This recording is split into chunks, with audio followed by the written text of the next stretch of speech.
Jadi kalau ghosting itu aslinya cuma masalah siap atau tidak siap gitu ya Ustadz ya. Nah, jadi untuk mengukur diri kita itu sudah siap atau belum, itu indikatornya apa sih Ustadz?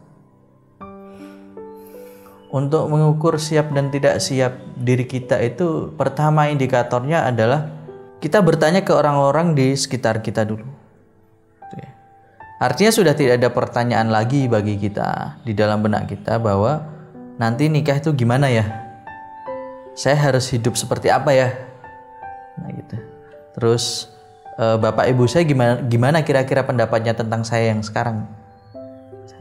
Nah, itu dari eksternal. Kalau dari internal itu kita harus berkaca sendiri bahwa oh saya sudah insya Allah saya sudah siap, saya sudah belajar ilmu agama, saya sudah mempersiapkan nafkah untuk dia nanti setelah saya menikah. Saya ada nafkah, ada pekerjaan, ma'isyah, insya Allah saya bisa mengaturnya. Kemudian tadi sudah menghilangkan hal-hal yang bersifat ego. Kadang-kadang kalau masih muda itu berpikir tentang kesenangannya kan. Nah, itu tidak bisa dibawa ketika pernikahan nanti. Misalkan Mas Anang ini suka koleksi ya benda-benda apalah ya waktu single gitu dengan harga yang mungkin tidak murah gitu ya. Maka ketika sudah menikah bebannya kan bukan kayak waktu kita sendiri itu ya.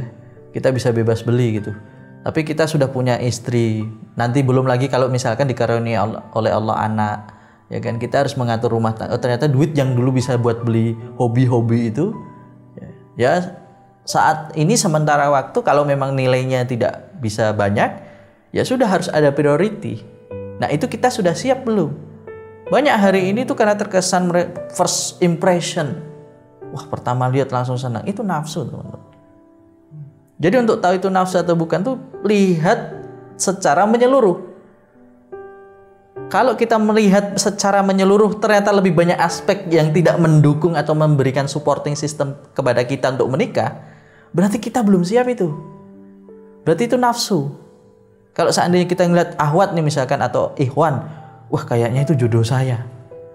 Tanpa kita melihat ya bahwa kondisi kita ini mampu atau enggak setelah menikah itu nantinya menjalani kehidupan setelah menikah. Misalkan kerja saja belum. Misalkan begitu. Atau tidak ada pekerjaan lah. Maksudnya gini, sumber ma'isyahnya dari mana masih belum tahu dia. Ya.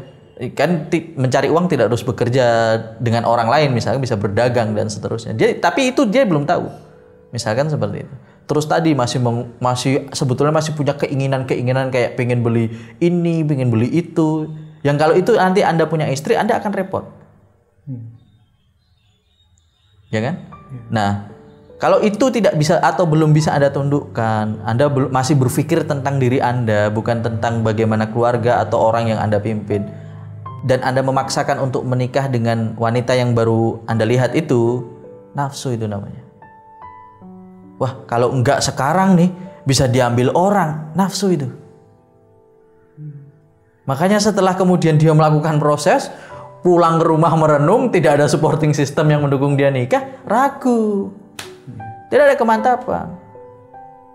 Akhirnya dia hanya membuat orang lain, apalagi orang tua dia ya, itu yang lebih parah.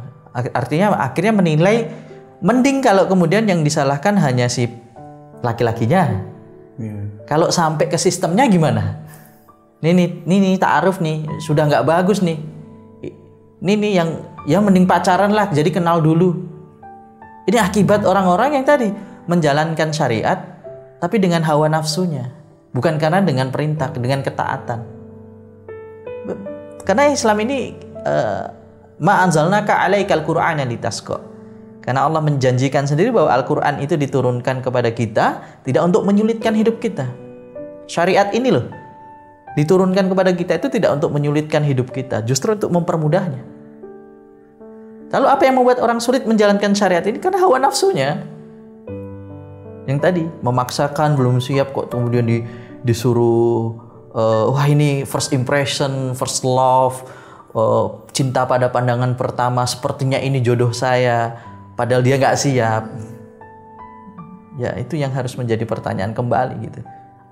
Sebetulnya sebelum jauh melangkah, selesaikan dulu apa yang ada di sini, sehingga kita tidak merugikan banyak orang lain di luar kita. Karena kalau orang sudah proses seperti itu biasanya dia lupa kalau dia itu sedang berinteraksi juga dengan orang lain di luar dirinya, yang efeknya bisa banyak. Apalagi tiba-tiba dia ngilang tadi, ghosting tadi, dia mengambil keputusan untuk menghilang, nggak memberikan kabar karena nggak enak. Kenapa tidak dari awal menggunakan perasaan itu? Gimana ya nanti kalau aku tengah jalan ternyata aku nggak siap. Itulah anak muda, berpikirnya hari ini, besok urusan lain lagi. Itu jangan dibawalah ke syariat. Karena nanti cobalah berpikir begini ya. Kalau tadi saya mengatakan jangan egois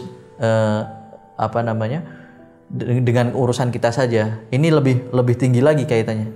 Jangan egois karena khawatirlah, takutlah kalau syariat itu akhirnya menjadi buruk citranya karena ulah kita. Itu yang lebih harus menjadi pertimbangan untuk kita. Kita udah berusaha pengen baik jalannya, betul. Tapi harus diilmui. Itu yang paling penting. Karena tadi ketika tidak ada ilmunya ini tadi, maka syariat bisa tercederai di hadapan orang lain yang tidak tahu juga ilmunya. Akhirnya dia menganggap bahwa kok ta'aruf ini kok rumit ya, kok nggak enak kok. Akhirnya menyakiti orang lain dan seterusnya ya gitu. Cobalah minimal berpikir tentang itu gitu. Bahwa kalau saya tidak siap, bisa jadi nanti orang malah menyalahkan syariat. Ya kan? Wallahu a'lam bishawab.